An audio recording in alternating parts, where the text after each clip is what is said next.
ఆలయంలో ప్రదక్షిణం చేసేటప్పుడు పదఘట్టన వినపడకూడదు. మీ అడుగుల చప్పుడు కాని వినపడిందా ప్రదక్షిణం చేసేటప్పుడు మహాపాపం వేస్తారు ఖాతాలో. పాదాల చప్పుడు వినపడకుండా ప్రదక్షిణం చేస్తే పరమశివుడు అంత ప్రసన్నుడవుతాడు. శివాలయంలో ప్రదక్షిణం చేత వచ్చేస్తుందంతే శక్తి అంతా.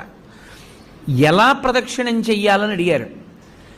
నిండు గర్భిణి ఇంకొక గంటలోనో 2 గంటల్లోనో ప్రసవం అవుతుంది. కిందంతా బిందెతో నూనె పోసేశారు.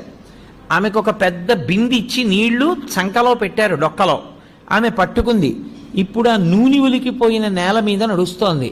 ఆమె ఎంత పరాకుగా అడుగు వేసి నడుస్తుందో ప్రదక్షిణ సమయంలో అంత పరాకుగా అడుగు వేసి నడవాలి, చప్పుడు రాకుండా. అదే ఉపమానాన్ని వాడింది శైవాగమం. యథాతథంగా మీకు నేను ఆ ఉపమానాన్ని అందించాను. అంత మెల్లగా పదఘట్టన లేకుండా తిరగవలసి ఉంటుంది. అందుకే అడుగడుగు ప్రదక్షిణం అంటారు. ఇలా అడుగు వేసి దాని ముందుకు తెచ్చి అడుగు వేస్తారు, మళ్ళీ అడుగు వేస్తారు. నిశ్శబ్దంగా ప్రదక్షిణం చేయాలి. శివాలయంలో ప్రదక్షిణం చేస్తూ ఏమీ మాట్లాడకూడదు.